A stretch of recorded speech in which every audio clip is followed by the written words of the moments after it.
Hello quotes. ഇതാണ് mango central station. ഇനി ഞാനെന്താ ഇവിടെ നിന്നല്ലേ.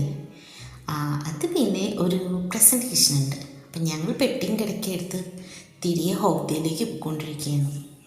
അപ്പം അതാണ് ഇവിടെ. കൃത്യമായിട്ട് പറയുകയാണെങ്കിൽ ഇനിയിപ്പോൾ ഒരു 3-3.5 മണിക്കൂറത്തെ ട്രാവലുണ്ട്.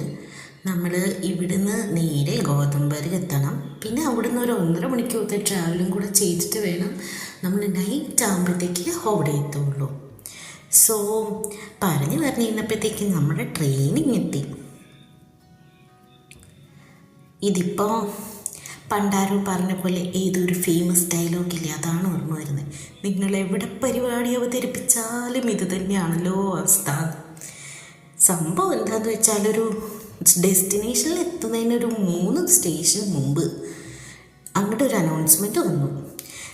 അവിടെ എവിടെയോ ഒരു ആക്സിഡൻറ്റ് നടന്നിട്ടുണ്ട്. സോ ട്രെയിൻ ഇവിടെ വെച്ച് ക്യാൻസൽ ചെയ്യുകയാണ്. ഈ ട്രെയിൻ തിരികെ പോവുകയാണ്, നിങ്ങളെല്ലാം ഇവിടെ ഇറങ്ങേണ്ടതാണെന്ന്. അങ്ങനെ ഞങ്ങളെ ഏതോ ഒരു സ്റ്റേഷനിൽ അവർ ഇറക്കി വിട്ടു. എന്നിട്ട് പുറകെ മറ്റൊരു അനൗൺസ്മെൻറ്റ് വന്നു. ഉടനെ തന്നെ ബാക്കിയുള്ള യാത്രക്കാർക്കെല്ലാം അവരൊരു ബസ് അറേഞ്ച് ചെയ്ത് തരുന്നതാണ് യാത്ര കണ്ടിന്യൂ ചെയ്യാനായിട്ട്. അങ്ങനെ ക്ഷമയുടെ നെല്ലിപ്പലകയും കണ്ടു തുടങ്ങി.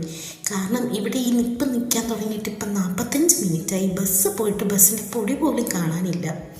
എല്ലാവരും ക്ഷമ നശിച്ചിരിക്കുകയാണ് കേട്ടോ. നമ്മളിപ്പോൾ തന്നെ നോക്കുകയാണെങ്കിൽ തന്നെ ഒരുപാട് പേര് ഉണ്ട് ഇവിടെ നമ്മുടെ കൂടെ പോകാൻ വേണ്ടിയിട്ട്. അങ്ങനെ നിൽക്കുമ്പോഴാണ് ഇങ്ങനൊരു കാഴ്ച കാണുന്നത്. എന്തൊരു ആത്മാർത്ഥതയുള്ള മനുഷ്യൻ. ഇങ്ങനെ ക്ഷമയുടെ നെല്ലിപ്പലൊക്കെ കണ്ടിരിക്കുമ്പോഴും വർക്ക് ചെയ്യാനുള്ള ആ മനസ്സ്. ആദ്യത്തെ ബസ് വന്നു കേട്ടോ. തിരക്ക് കാരണം ഞങ്ങൾ ആദ്യത്തെ ബസ്സിൽ കയറിയില്ല. നമ്മൾ നെക്സ്റ്റ് ബസ്സിൽ കയറി വിൻഡോ സീറ്റ് അങ്ങോട്ട് പിടിച്ചു.